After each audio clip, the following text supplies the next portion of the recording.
Hello everyone, आज हम लोग पढ़ने वाले हैं क्लास 10th की अर्थशास्त्र की बुक से चैप्टर नंबर 2 की पार्ट 4। पिछली क्लास में हमने पार्ट 1 से पार्ट 3 तक कंप्लीट कर लिया है। अगर आपने वो वीडियो नहीं देखी है तो आप प्ले लिस्ट में जाकर देख सकते हैं। तो चलिए शुरू करते हैं आज की क्लास। इस चैप्टर में हम प्राथमिक क्षेत्रक, द्वितीयक क्षेत्रक और तृतीयक क्षेत्रक के बारे में पढ़ रहे हैं। आज हम पढ़ेंगे अधिकांश लोग कहाँ नियोजित हैं, यानी कि ज़्यादातर जो लोग हैं वो कहाँ पर अपॉइंट हैं। क्या वो प्राथमिक क्षेत्रक में काम करते हैं, क्या वो द्वितीयक क्षेत्रक में ज़्यादा काम करते हैं, या फिर क्या वो तृतीयक क्षेत्रक में ज़्यादा काम करते हैं। यहाँ लिखा है, भारत के संदर्भ में एक उल्लेखनीय तथ्य है कि यद्यपि सकल घरेलू उत्पाद में तीनों क्षेत्रकों की हिस्सेदारी में परिवर्तन हुआ है, फिर भी रोजगार में ऐसा ही परिवर्तन नहीं हुआ है। भारत के बारे में एक उल्लेखनीय तथ्य है, भारत के बारे में ये है कि हालांकि सकल घरेलू उत्पाद में तीनों क्षेत्रों यानी कि प्राथमिक क्षेत्र और द्वितीयक क्षेत्र और तृतीयक क्षेत्र उनकी हिस्सेदारी में बदलाव हुआ है, लेकिन फिर भी रोजगार में ऐसा ही परिवर्तन नहीं हुआ है। जिस तरह से प्राथमिक क्षेत्रक, द्वितीयक क्षेत्रक और तृतीयक क्षेत्रक में बदलाव हुआ है, ऐसा बदलाव रोजगार में नहीं हुआ है। आज भी प्राथमिक क्षेत्र में सबसे बड़ा नियोक्ता है। आज भी प्राथमिक क्षेत्र में, प्राथमिक क्षेत्र क्या होता है? प्राथमिक क्षेत्र जहाँ से नेचुरल चीज़ें हमें मिलती हैं, जैसे खेतों में काम करते हुए नेचुरल चीज़ें मिलती हैं और दूसरी नेचुरल जो चीज़ें मिलती हैं डायरेक्टली नेचर से, उसे क्या कहते हैं? प्राथमिक क्षेत्र कहते हैं। प्राथमिक क्षेत्र में कृषि आता है और इसलिए ये जो प्राथमिक क्षेत्र है, इसी में सबसे बड़ा नियोक्ता है, इसी में सबसे ज़्यादा रोजगार है। लोग प्राथमिक क्षेत्र से ही जुड़े हुए हैं। प्राथमिक क्षेत्रक से रोजगार का ऐसा ही क्षेत्रक स्थानांतरण क्यों नहीं हुआ? इसका कारण ये है कि द्वितीयक और तृतीयक क्षेत्रक में रोजगार के इस पर्याप्त अवसरों का सृजन नहीं हुआ है। एक क्वेश्चन है कि प्राथमिक क्षेत्रक से रोजगार का, यानी कि प्राथमिक क्षेत्रक में भी रोजगार का स्थानांतरण क्यों नहीं हुआ है? द्वितीयक क्षेत्रक में भी रोजगार है, तृतीयक क्षेत्रक में भी रोजगार है, लेकिन एक लिमिट में रोजगार है। लेकिन प्राथमिक क्षेत्रक में से रोजगार का ऐसा ही क्षेत्र स्थानांतरण क्यों नहीं हुआ? ज़्यादातर प्राथमिक क्षेत्रक में ही रोजगार क्यों है?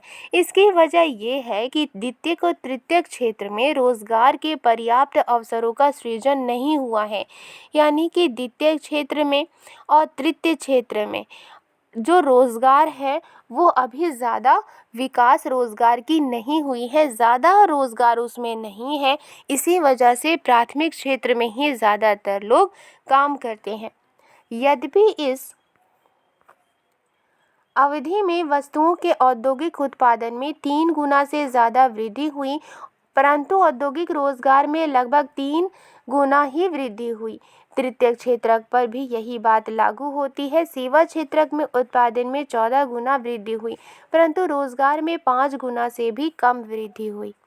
यहाँ लिखा है कि जो प्राथमिक क्षेत्र होते हैं उसमें रोजगार से लोग जुड़े हैं, लेकिन जो द्वितीय क्षेत्र है जिसमें इन्हीं नेचुरल चीज़ों का यूज़ करते हुए नए प्रोडक्ट बनते हैं, उसमें हालांकि जो उत्पादन है वो कई गुना ज़्यादा उत्पादन की वृद्धि हुई है, लेकिन द्वितीय क्षेत्र में रोजगार लगभग 3 गुना ही वृद्धि हुई है। हालांकि द्वितीय क्षेत्र में, जिसे औद्योगिक क्षेत्र भी कहा जाता है, इसमें 3 गुना से ज़्यादा जो प्रोडक्शन है वो हुई है, लेकिन जो रोज़गार है वो 3 गुना ही वृद्धि हुई है। और नेक्स्ट है तृतीय क्षेत्रक।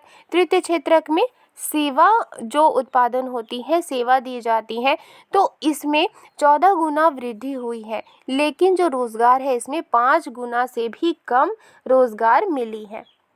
परिणामतः देश में आधे से अधिक श्रमिक प्राथमिक क्षेत्रक, मुख्यतः कृषि क्षेत्र में काम कर रहे हैं, जिसका सकल घरेलू उत्पाद में योगदान लगभग 1/6 भाग है।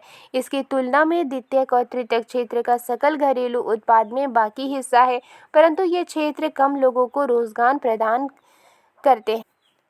और इसकी वजह से चूँकि द्वितीय क्षेत्र में कई गुना ज़्यादा प्रोडक्शन हुई लेकिन रोज़गार कम है, तृतीय क्षेत्र में भी कई गुना ज़्यादा प्रोडक्शन हुई है सेवा क्षेत्र में लेकिन रोज़गार कम है। इसकी वजह से देश में आधे से ज़्यादा जो मज़दूर हैं, आधे से ज़्यादा जो श्रमिक हैं, वो प्राथमिक क्षेत्र यानी कि मुख्यतः कृषि क्षेत्र में काम कर रहे हैं और उनका जो हिस्सा है सकल घरेलू उत्पाद में जो उनका योगदान है, उनका जो कंट्रीब्यूशन है वो लगभग 1/6 भाग है। पिछले क्लास में हमने सकल घरेलू उत्पाद क्या होता है, इसे कैसे कैलकुलेट किया जाता है, ये हमने पढ़ लिया है। इसकी तुलना में द्वितीयक और तृतीयक क्षेत्र का सकल घरेलू उत्पाद में बाकी हिस्सा है और प्राथमिक जो क्षेत्र है उसके कंपैरिजन में, उसकी तुलना में द्वितीयक जो क्षेत्र है और तृतीयक जो क्षेत्र है उनका सकल घरेलू उत्पाद में बाकी हिस्सा है। क्योंकि सकल घरेलू उत्पाद में प्राथमिक क्षेत्र, द्वितीय क्षेत्र और तृतीयक क्षेत्र का कंट्रीब्यूशन होता है, उनका योगदान होता है, उन्हें ऐड किया जाता है और जो भी लास्ट जो प्रोडक्ट होता है उसका जो ऐड किया जाता है और वही देश का सकल घरेलू उत्पाद होता है। प्राथमिक क्षेत्र में सकल घरेलू उत्पाद में जो योगदान है प्राथमिक क्षेत्र का उसका कितना है, 1/6 भाग है और बाकी जो भाग है वो द्वितीय क्षेत्र का है और तृतीय क्षेत्र का है। परंतु ये क्षेत्र कम लोगों को रोजगार प्रदान करते हैं। कौन सा क्षेत्र कम लोगों को रोजगार प्रदान करता है? द्वितीय क्षेत्र और तृतीय क्षेत्र। कृषि क्षेत्र के श्रमिकों में अल्प बेरोजगारी है। अब जो कृषि क्षेत्र में काम करते हैं उनमें जो मजदूर हैं उनमें अल्प बेरोजगारी है। अल्प बेरोजगारी किसे कहते हैं? एक छोटा किसान लक्ष्मी का उदाहरण लेते हैं। लक्ष्मी कौन है? एक छोटी किसान है जिसके पास 2 हेक्टेयर असिंचित भूमि है, जो सिंचाई के लिए केवल वर्षा पर निर्भर है और ज्वार और अरहर जैसी फसलें उपजाती है। लक्ष्मी के पास कितनी हेक्टेयर असिंचित भूमि है? 2 हेक्टेयर असिंचित भूमि है। असिंचित भूमि किसे कहते हैं?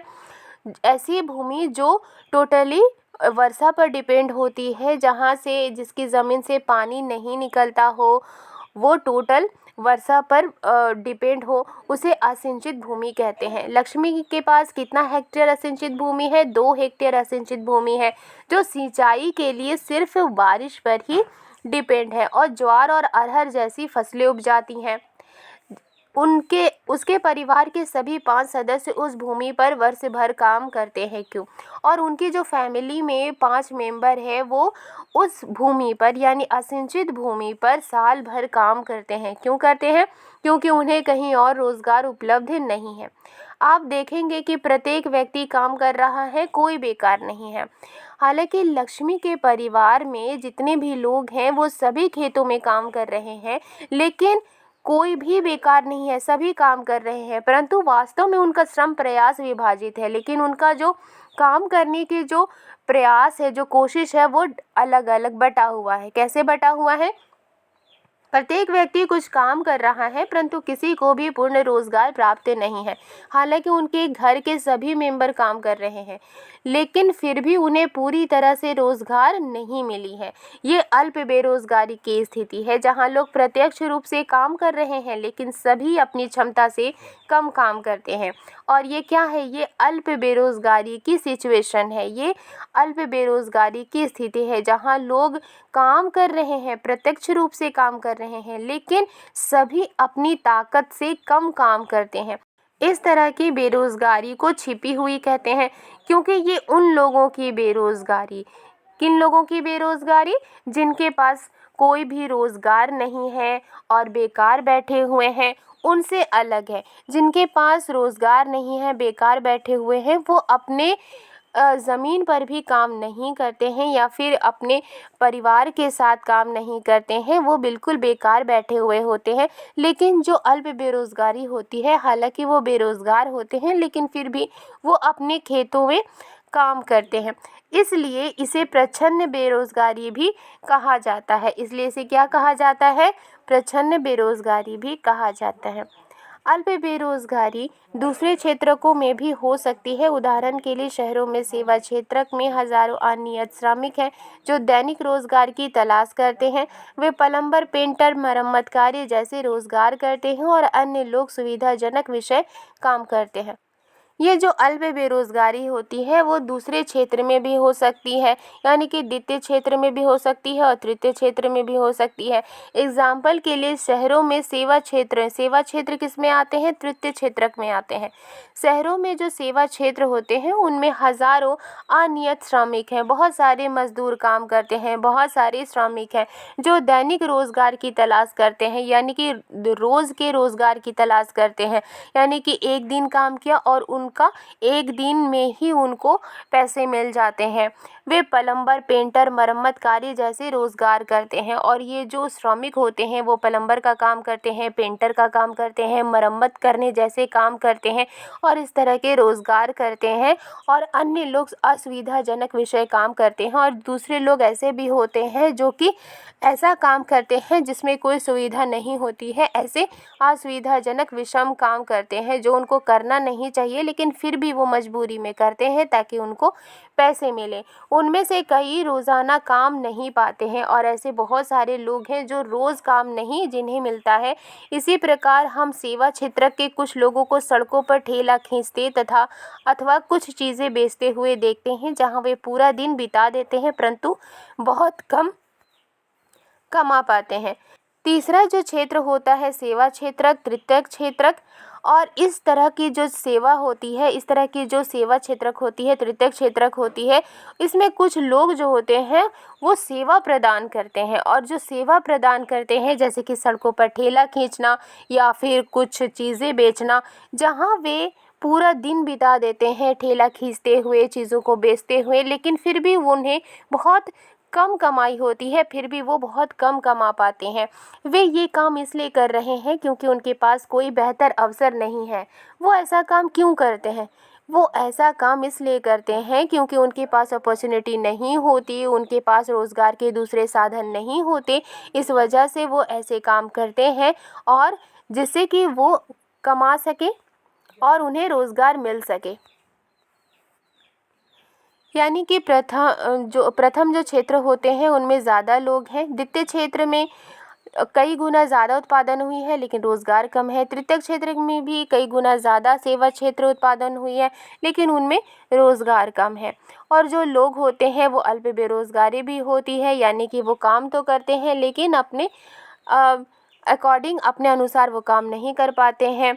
और कुछ लोग ऐसे होते हैं जो कि रेगुलर काम करके ही वो अपना रोज़गार लेते हैं, यानी कि रोज़ काम करते हैं और फिर पैसे लेते हैं। वो ऐसा क्यों करते हैं? क्योंकि उनके पास रोज़गार की अपॉर्चुनिटी यानी अवसर नहीं है। आज के लिए बस इतना ही। वीडियो पसंद आई है तो लाइक एंड सब्सक्राइब करना मत भूलिएगा। मिलती हूँ नेक्स्ट वीडियो में। Thank you.